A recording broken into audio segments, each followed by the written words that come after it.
제가 우리 이철봉 목사님 목회하는 이 교회에 여기 와서 또 말씀을 증거할 기회가 있으리라고는 생각을 하지 못했는데 이렇게 또 귀하게 이끌어 주셔서 고맙습니다. 제 신학교 친구이고 또 천국길 동반자이고 참 좋은 그런 관계인데 오늘 이렇게 목회하는 교회를 방문하게 되어서 감사합니다. 여러분 샬롬이라고 하는 인사 하나요? 샬롬. 제가 2년 3년 제가 1979년도에 대학교 1학년에 입학을 했는데 그때 제가 대학생 선교회 CCC라고 하는 선교 단체에서 제가 사역을 했는데 그때 그 CCC에서는 처음 만나면 무조건 샬롬 이렇게 인사를 했던 적이 있어요. 우리 한번 같이 인사해 볼래? 샬롬. 하나님의 평화가 여러분과 함께 하기를 바랍니다. 저는 원래 고향이 경북 의성이라는 곳인데요. 제가 고등학교를 졸업을 하고 울산이라는 곳에서 대학 생활을 할 때 부모님의 품을 떠나서 낯선 곳에서 처음으로 자취를 했어요.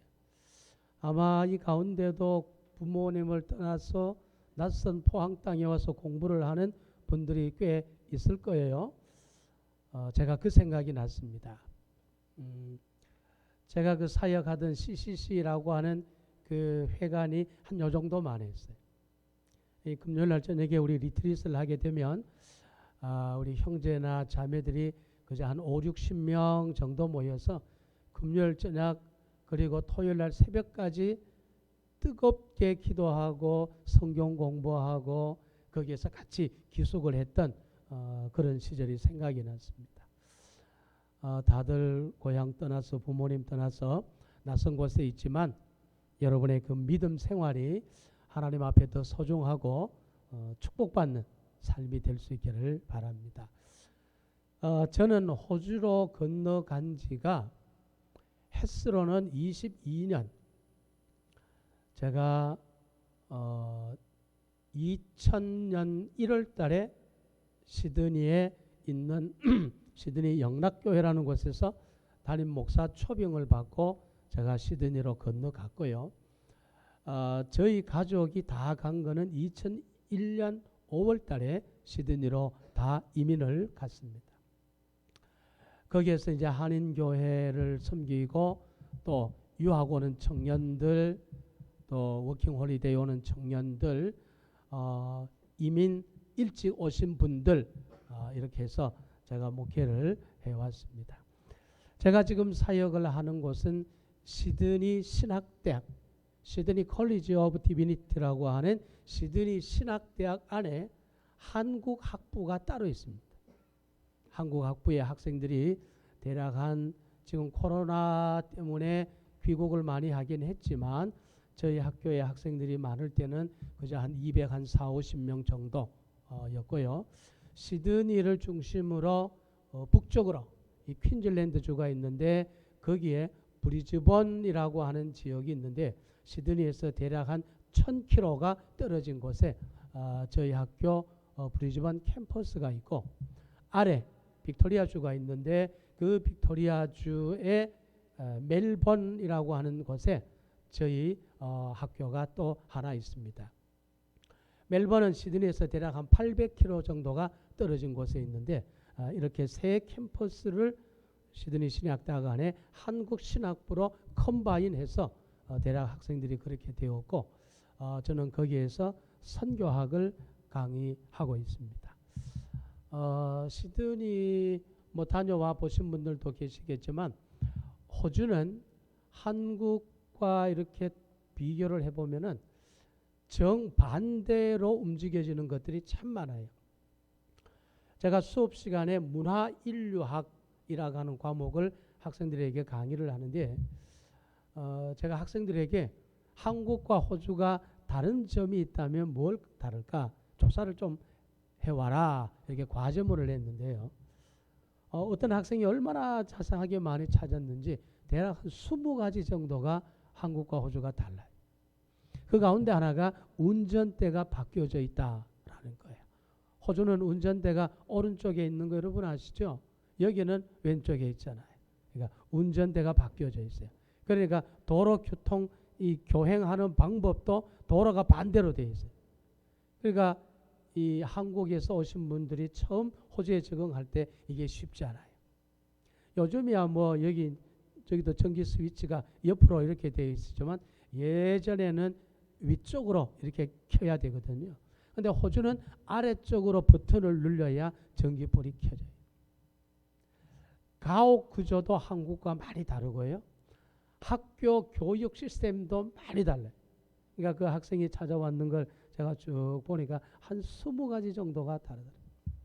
제가 발견한 것 중에 제일 다른 것이 있는데 그게 뭐냐 하면 톱질하는 방법이 달라요. 저는 어릴 때 저희 아버님이 과수원을 하셔가지고 과수원에서 자랐는데 톱질하는 법을 저는 저희 아버님에게 배웠어요. 이 한국 톱은 어떻게 해야 되느냐 하면 내 앞으로 당길 때 바깥으로 밀 적에는 조금 힘을 덜 주고 내 앞으로 당길 때 힘을 탁 주고 당겨야 이게 톱질이 잘 돼요. 근데 호주 톱은 톱날이 반대로 돼 있어요. 내 앞으로 당기면은 잘 잘리지도 않을 뿐더러 힘만 드는 거예요.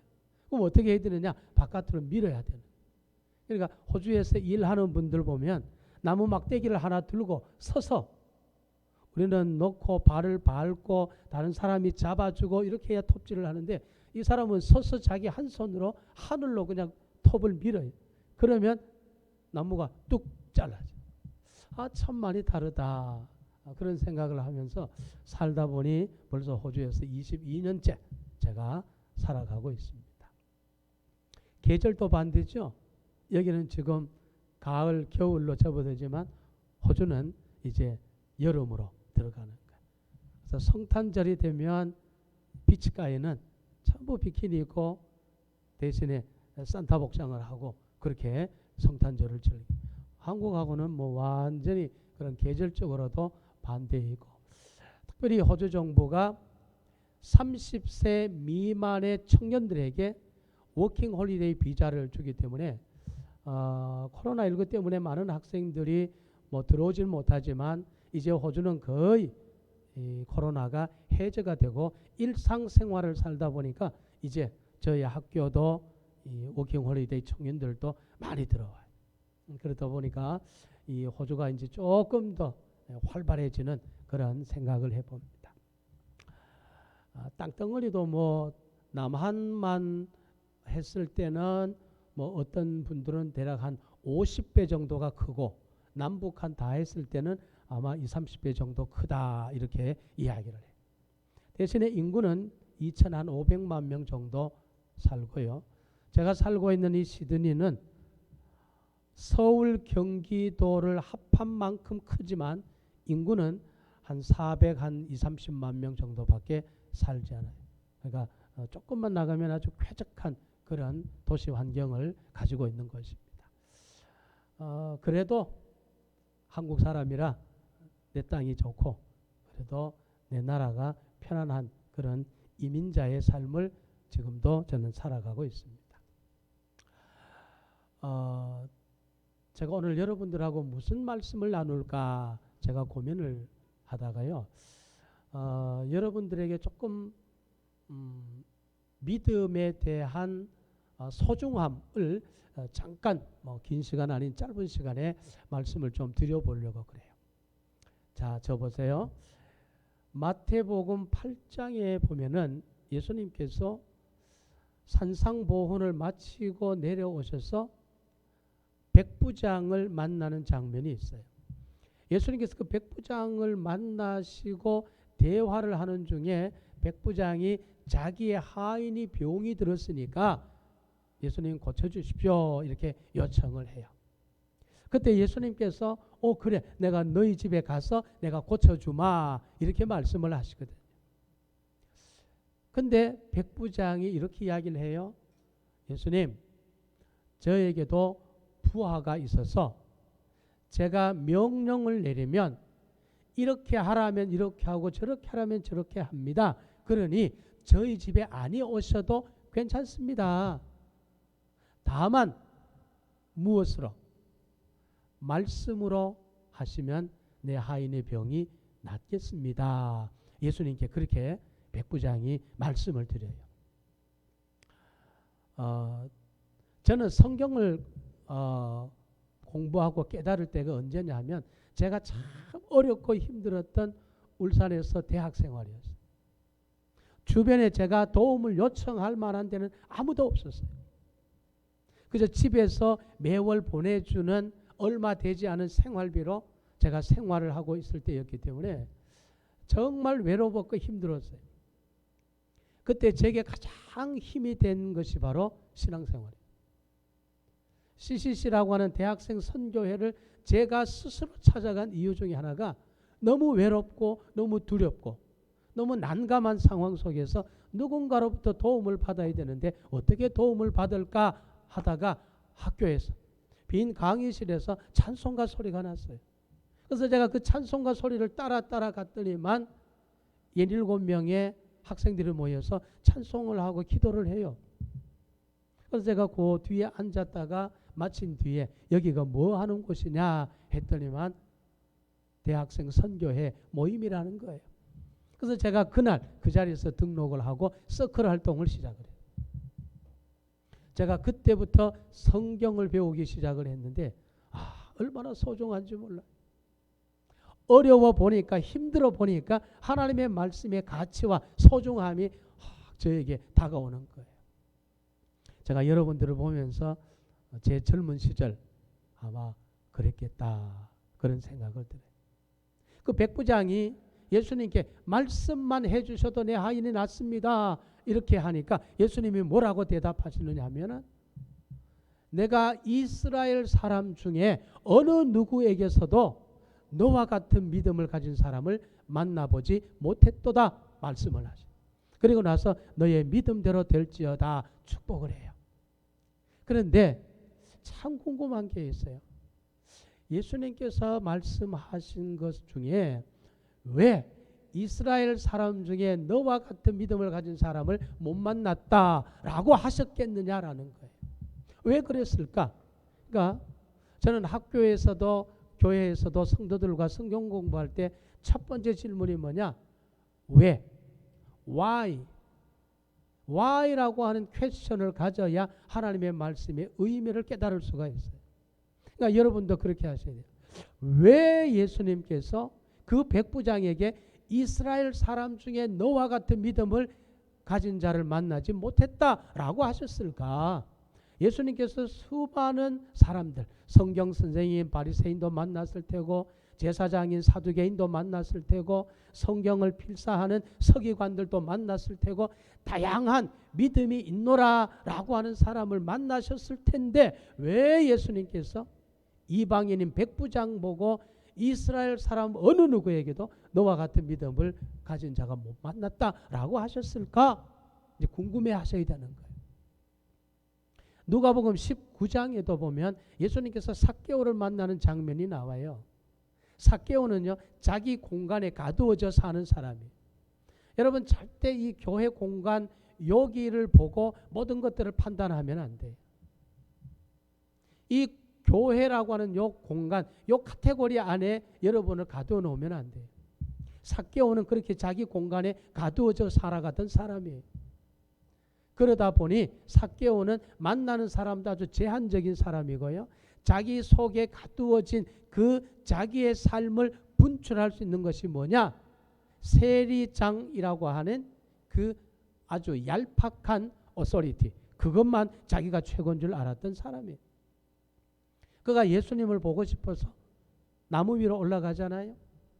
제가 우리 학교 학생들과 함께 이스라엘 학술 탐사를 갔어요. 여리고에 갔어요. 여리고 그 입구에 가이드가 소개를 했어요. 저기 있는 저 무화과 나무, 뽕나무가 삭개오가 올라갔던 나무입니다. 이렇게 안내를 했어요. 그 여리고 입구에 콸콸 쏟아지는 샘물이 있고 그 옆에 큰 나무가 하나 있었어요. 그게 진짜 삭개오가 올라갔던 나무인지 어떤지 레퍼런스는 없어요. 그러나 전해져 오는 이야기가 그렇다라는 거죠.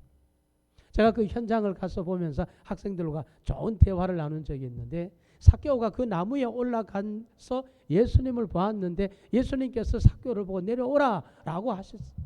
그때 삭개오가 예수님께 그랬죠. 내 재산의 절반을 뚝 잘라서 가난한 사람에게 나누겠습니다. 내가 남의 것을 억지로 빼앗은 것이 있으면 내가 4배로 갚아주겠습니다 라고 했어요.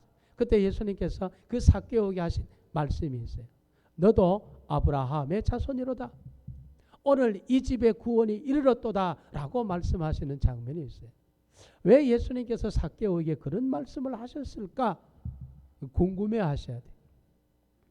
그래야만 말씀을 연구할 수 있고 그래야만 말씀의 의미를 내가 캐치해낼 수가 있어요. 근데 우리는 그냥 성경이니까 오늘 본문에도 많은 사람들이 대성통곡을 하며 눈물을 흘리며 찬송을 했는데 그게 슬픔인지 기쁨인지 구별이 안 될 정도였더라 성경에 기록을 해요. 그러니까 우리는 왜 이들이 대성통곡을 했을 것이며 왜 이들의 기쁜 소리가 성방 멀리까지 울려 퍼졌을까? 왜 이 참 행복한 교회에서 찬송 소리가 울려 퍼지고 왜 이 참 행복한 교회의 아름다운 기도 소리가 저 멀리까지 펼쳐질까? 동네 사람들이 궁금해해야 돼요. 왜? Why? 그래야만 거기에서 의미를 깨달을 수가 있어요. 이 백부장은 예수님 앞에 그렇게 칭찬을 받았던 이유 중에 하나가 뭐냐 하면 성경 속에서 여러분 답을 찾아야 돼요. 그게 뭐냐? 말씀이라는 거예요. 말씀만 하옵소서. 아니 오셔도 괜찮습니다. 말씀만 하셔도 내 하인이 낫겠습니다. 자, 질문합니다. 하나님께서 천지와 만물을 창조하실 때 무엇으로 하셨나요? 하나님께서 무엇을 하셨어요? 창세기 1장에 보면 하나님께서 입을 열어 말씀하여 가라사대 땅이 있으라 땅이 있고 빛이 있으라 빛이 있고 하늘의 궁창과 땅 아래의 궁창이 나누어라 나누어지게 되는 거예요. 하나님이 다 말씀으로 하신 거예요. 예수님께서 그 백부장을 보시고 깨달은 의미가 있습니다.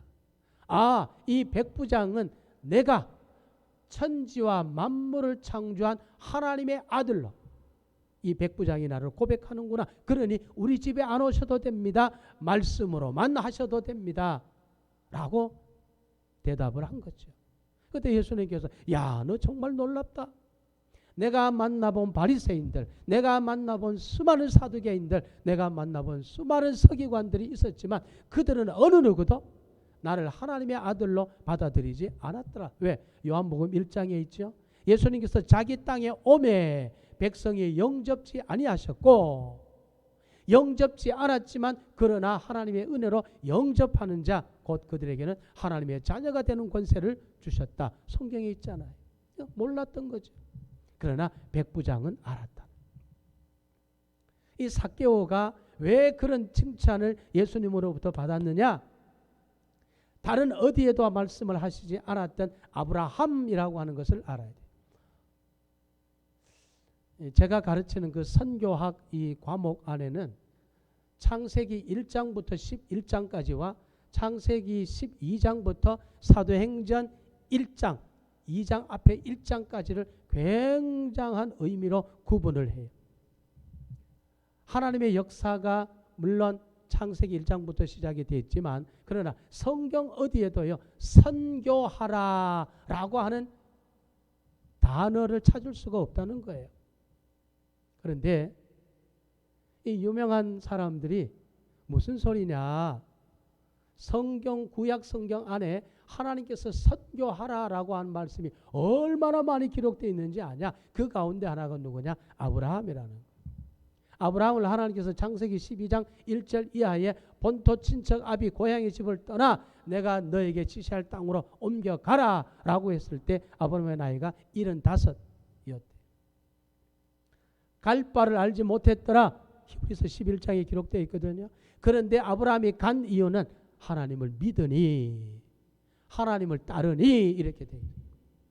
그러니까 하나님께서 알지 못했던 하나님의 음성을 듣고 고향을 떠나는 그 아브라함의 첫 걸음 위에 하나님께서 복을 주셔서 네가 밟는 땅은 모두가 너의 땅이 될 것이다. 너의 후손의 땅이 될 것이다. 약속하셨다는 거죠.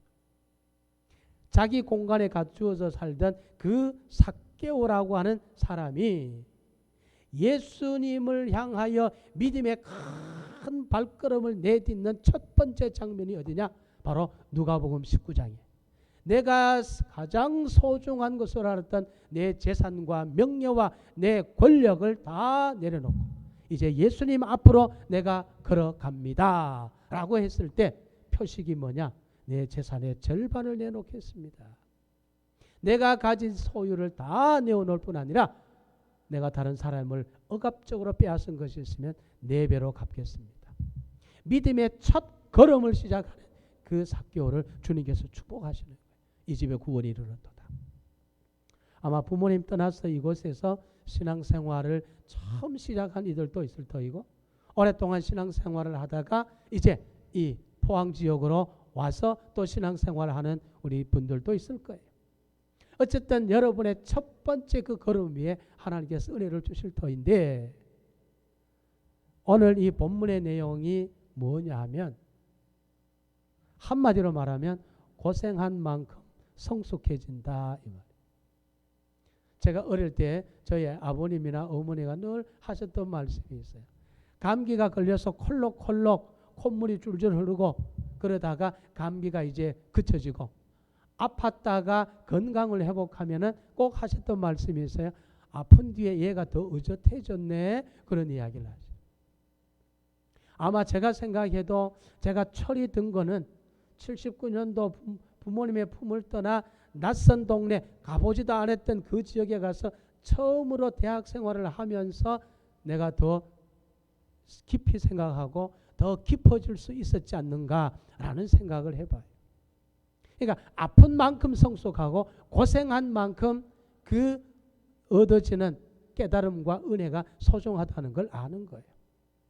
이렇게 이제 떠나와 있으면 부모님 품이 얼마나 그리운지 부모님이 얼마나 소중한 분인지 이제 알게 되는 거예요. 저는 이 포항 이러면은 썩 그렇게 좋았던 감정은 하나 있어요. 그게 뭐냐면 여러분 잘 모르시죠? 지금은 없어졌죠. 효자금문서가. 예전에 저기 효자금문서라고 했었어요. 제가 특전사 공수부대 출신인데 제가 특전복을 입고 베레모를 쓰고 계급장을 달고 포항 쪽으로 휴가를 왔어요. 딱 효자금문서에서 제가 잡혔어요. 해병대 헌병들한테 제가 잡혔어요. 제가 탄 버스에 딱 올라와서 승격을 이렇게 훑어보더니만 제 앞이 아니고 제 뒤에 와서 어깨를 톡톡 쳤어요. 그러면서 이 헌병 2사람이 앞뒤로 휴가증 봅시다. 그래서 내가 휴가증을 딱 내줬더니만 2말 안 하고 휴가증을 가지고 버스에서 내려버렸어요. 군인들은 휴가증 없으면 안 되거든. 휴가증 받고 싶으면 내리십시오. 그래서 내가 그 효자금문서에서 잡혔어요. 그래서 이 포항은 별로 제가 이 기억이 안 좋아요. 그게 또 없어졌다고 하니까 그런데 제가 근무하던 특전사 공수부대하고 해병대하고는 원래 그렇게 조금 사이가 안 좋았던 사이였어요. 그러다 보니까 제가 그 검문소에 들어가서 아마 우리 이 목사님보다 훨씬 더 덩치가 큰 이 헌병대 대원들에게 뺑 둘러싸여가지고 정말로 그날 거기서 죽을 뻔했지만 하나님께서 살려주셨어요. 그래서 제가 이 사자굴에 들어갔던 다윗이 머리털을 하나 안 상하고 나올 수 있었다는 것이 바로 이런 깨달음이구나. 제가 거기서 또 그걸 깨닫게 됐어요. 물론 그때 저는 신학교 다니는 학생은 아니었어요.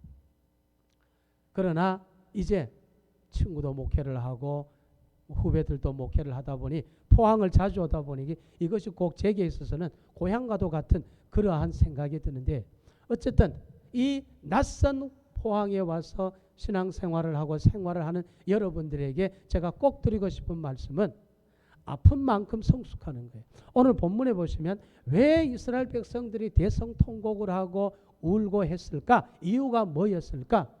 고레스라고 하는 임금이 이스라엘 백성들이 70년 포로 생활을 마치고 고향으로 돌아가라 라고 해방을 시켜주면서 그들에게 명령한 것이 있습니다. 너네들 고향으로 돌아가면 성전을 건축해라 라고 명령을 했어요. 70년 만에 그들이 고향으로 돌아와서 해야 될 일이 얼마나 많았겠어요. 집도 지어야 되지요. 도로도 복구해야 되지요. 먹고 살기 위해 농사도 지어야 되지요. 여러 가지 바쁘고 분주한 일이 많은데 그들이 고향에 돌아와서 다 자기 집으로 돌아갔다가 7월 달이 되어서 다시 그들이 모였는데 7월 달에 왜 모였을까? 7월 달은 이스라엘 백성들이 지켜야 될 가장 중요한 절기가 있는 달이에요. 7월 첫 번째 날에 그들이 나팔을 울려서 모든 백성들을 모아요. 그러면 그들이 초막절의 절기를 지키는 거예요. 이스라엘 백성들이 지켜야 될 가장 유명한 소중한 절기가 세 가지가 있어요. 첫 번째는 유월절이라는 거예요. 패스오버, 영어로는 패스오버죠. 유월절을 지켜야 돼요. 이 유월절이 뭐냐? 흡사, 한국에서 광복절과 같은 의미예요. 430년 동안 애굽에서 노예 생활을 하다가 모세의 이끌림으로 그들이 애굽을 탈출한 그날, 그 하나님의 은혜에 감사하기 위해 지켰던 절기가 유월절이에요. 그런데 유월절 다음에 그들이 지키는 절기가 있는데 그게 바로 오순절이라고 하는 절기예요. 한국 교회에서는 맥추절이라 그러죠. 그들이 첫 번째 추수, 하나님 앞에 감사하는 거예요. 그런데 이 오순절이 신약시대 때 사도행전 2장에서 성령께서 그날 강림하셨기 때문에 우리는 성령 강림절로 훨씬 더 이해가지만 첫 번째는 이게 추수감사절이에요. 세 번째 이들이 지켜야 될 게 바로 초막절이에요. 이 초막절은 겨울이 다가오기 전에 마지막 두 번째 수확을 해서 하나님 앞에 감사하는, 우리로 말하면 추수감사절의 절기가 초막절이에요. 이제 그 절기로 그들이 모였는데 뭘 했느냐? 오늘 본문에 보니까 돌아온 지 2년 하고도 두 번째 달에 제사장들이 모였고 지도자들이 모여서 이제 성전의 기초를 놓았더라 이렇게 이야기해요. 먹고 살기도 어렵고 힘들고 바쁜데 성전을 건축하기 위하여 그들이 모였는데 제물을 드렸더니만 이들이 감사했더라라는 거예요. 이스라엘 백성들이 포로로 잡혀갔던 그 바벨론이라고 하는 곳에는 큰 강이 두 개가 있죠. 아마 역사나 세계사에 관심 있는 우리 친구들은 알 거예요. 유브라데스 강과 티그리스 강이라는 것이 오늘날의 이란과 이라크 그 넓은 광야를 지나는 거예요. 그런데 이란과 이라크 지역에 있는 유브라데스 강과 티그리스 강이 비가 쏟아지면은 아까 목사님 흰남노 말씀하셨지만 거기에 우기가 들어서 비가 쏟아지면 감당할 수 없는 홍수가 일어나요. 그러니까 유브라데스 강과 티그리스 강 사이를 메소포타미아 지역이라고 하는데 거기가 문명이 발달할 수 있는 이유가 뭐냐? 워낙 홍수가 잦다 보니 너네 땅과 우리 땅의 경계를 측량하고 뚝방을 건설하기 위해서 측량 기술이 발달하다 보니 거기가 문명이 발달하는 거예요. 바벨론이라는 나라가 이스라엘 사람들을 포로로 잡아가서 70년 동안 노예 생활을 하면서 유브라데스 강과 티그리스 강의 홍수 조절을 위하여 운하를 파게 됩니다. 그 운하가 무슨 강이냐? 그발강이라 그랬어요. 그게 에스겔 1장에 보면 에스겔이 그발강 뚝에 앉아서 하나님으로부터 계시를 받았다. 성경은 그래요. 그발강의 길이는 대략 160km가 돼요. 여기서 대구보다 훨씬 더 먼 거리죠. 160km나 되는 그 긴 터널을 이제 이스라엘 백성들이 70년 동안 운하를 만들었던 거죠. 그 고생스러운 장소에서 에스겔이 하나님의 환상 속에 말씀을 받게 되는데 그 고생이 다 끝난 뒤에 이들에게 고국으로 돌아가라 라는 고레스 임금의 명령에 따라 고국으로 돌아와서 이들이 느꼈던 게 뭐냐? 그래, 내 나라 내 땅 이곳에서 우리가 섬기던 하나님이 가장 소중한 분이었구나. 그래서 우리가 해야 될 일이 뭘까? 성전을 건축하자. 그래서 지금 오늘 그들이 울었더라. 일제 36년 저는 뭐 그때 태어나지도 않았지만 선배들이나 부모님의 말씀을 들어보면 너무너무 힘들었다는 거예요. 일본이란 나라가 아주 강제적으로 우리의 대한민국을 핍박했고 사람들을 잡아 죽이고 막 그랬던 이야기. 그때 모든 사람들의 소망이 뭐냐? 독립이잖아요. 어떻게 하면 내 나라 내 땅을 가질까? 독립이잖아요. 6.25 전쟁을 경험한 분들의 이야기를 따르면 공산주의자들이 그렇게 미운 거예요. 멀쩡하게 살고 있는데 전쟁을 일으켜서 수많은 사람들이 죽었다는 거지. 그때 교회를 지키다가 돌아가신 손양원 목사님 같은 많은 믿음의 선배들이 있었기에 한국 교회가 교회의 소중함을 알고 있듯이 이스라엘 백성들이 포로 생활 70년 끝에 깨달은 게 뭐냐? 아, 하나님 앞에 예배드리는 성전이 정말로 소중하구나. 그래서 오늘 보니까 그들이 여호와 앞에 찬양을 돌리며 영원하신 하나님 앞에 감사했는데 오늘 본문에 어떻게 기록되어 있느냐 하면 12절에 보니까 제사장들과 레위 사람들과 나이 많은 족장들은 첫 성전을 보았으므로 이 첫 성전이 뭐냐? 바로 솔로몬 성전이죠. 그 솔로몬 성전을 보았기 때문에 그 무너졌던 솔로몬 성전을 생각하면 70년 뒤에 다시 스룹바벨을 중심으로 세워지는 스룹바벨 성전이라 불리는 귀국 후 이 성전에 그들이 감격하지 않을 수가 없다라는 거예요. 아마 여기에서 기숙사 생활을 하든지 자취 생활을 하다가 집으로 돌아가면 어머니가 해주는 그 집밥이 그렇게 소중하고 귀할 거예요. 그렇게 편할 수가 없을 거예요. 엄마 밥이 제일 맛이 있어요. 집에 오니까 이렇게 편안해요. 저희 큰아이가 초등학교 2학년을 여기에서 다니다가 호주로 건너가서 에듀케이션을 공부해서 지금 호주에서 고등학교 교사로 있어요. 작년 12월에 시집을 갔어요. 그런데 인석이 가끔씩 이제 집에 와서 엄마 밥을 먹고 동생들하고 이렇게 지낼 때 보면 집에 오면은 언제나 가장 편안한 잠옷 차림으로 해서 이 제일 따뜻한데 벌써 이불 뒤집어 쓰고 누워 있어요. 야 인석아, 친정이 오면 그래도 친정 아버지 밥도 좀 해주고 해야지. 제일 편하대요. 여기 오면은 엄마 밥 얻어 먹어야 되고 신랑 눈치 안 보고 아주 편한 곳이 친정이에요. 고생을 해본 사람은 집이 제일 소중한 거예요.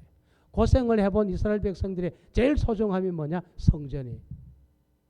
낯선 곳에 와서 고생하며 공부하며 생활하는 여러분에게 있어서 가장 소중한 곳은 어디냐? 바로 이 교회. 교회를 소중하게 여기고 하나님의 말씀을 소중하게 여기는 사람은 아픈 만큼 성숙한다 했으니 여러분의 믿음이 그만큼 더 의젓하고 성장해 갈 거예요. 말씀을 이제 정리하도록 하겠습니다.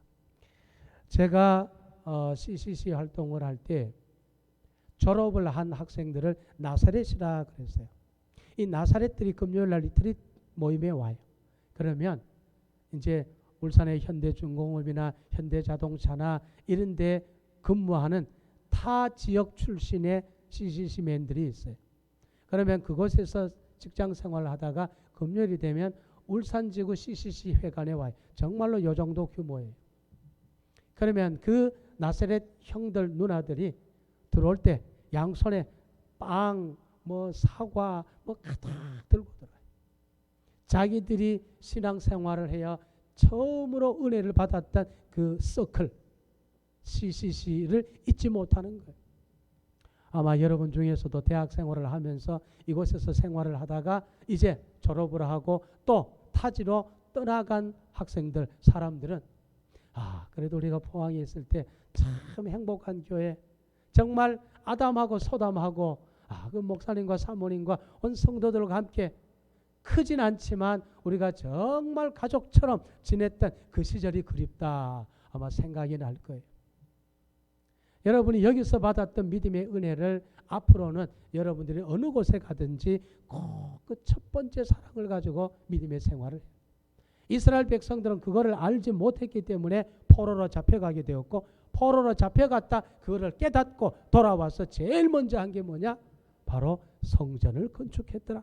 오늘 마지막 13절에 보니까 백성이 크게 외치는 소리가 멀리 들리므로 즐거이 부르는 소리와 통곡하는 소리를 백성들이 분간하지 못했더라.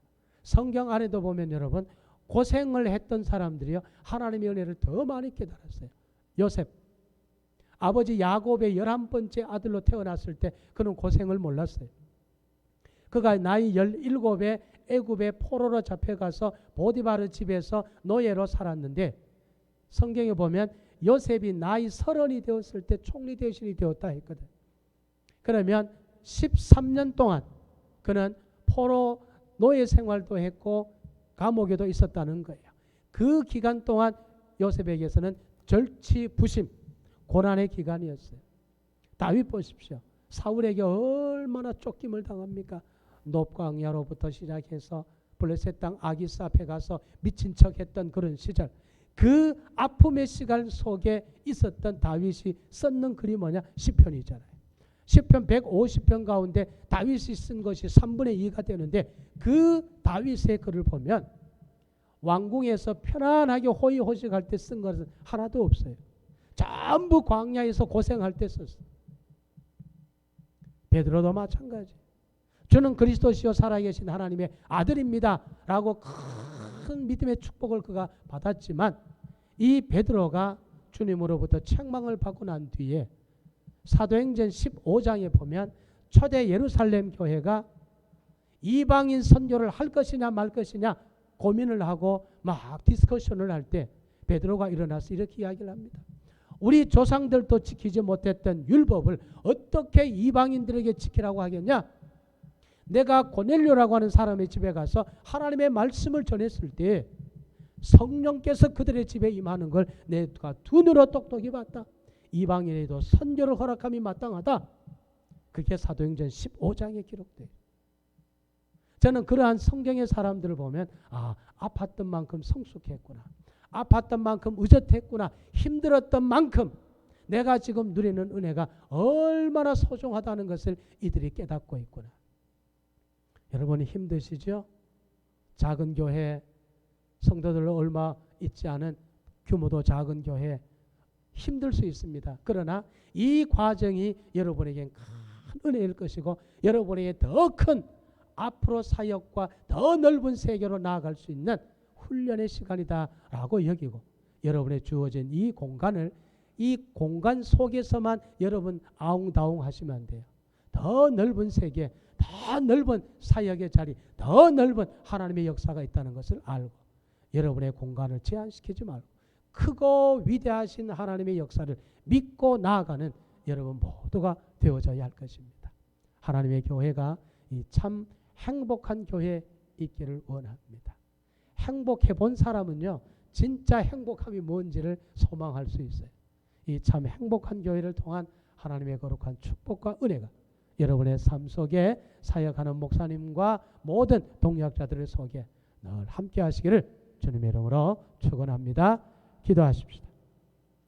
고마우신 아버지 하나님, 감사합니다. 포항에도 이렇게 소중하고 아름답고 귀한 제단이 있음에 감사합니다. 수천 명이 모이고 수만 명이 모이는 큰 교회도 있지만 하나님, 이렇듯 가정적이고 이렇듯 화목하고 이렇게 친밀하고 이렇게 아름다운 교회도 있다는 것을 하나님 감사히 여길 수 있는 우리 모두가 되게 하여 주옵소서. 이 용흥동 한켠 귀퉁이에 있는 교회이지만 하나님, 이곳에서 세상을 뒤엎을 수 있는, 세상을 변화시킬 수 있는 믿음의 사람들이 성장하게 하시고 더 넓은 믿음의 세계를 개척해 가고 경영해 갈 것을 소망하는 좋은 믿음의 자원들이 이 재단에서 성장하게 하여 주옵소서.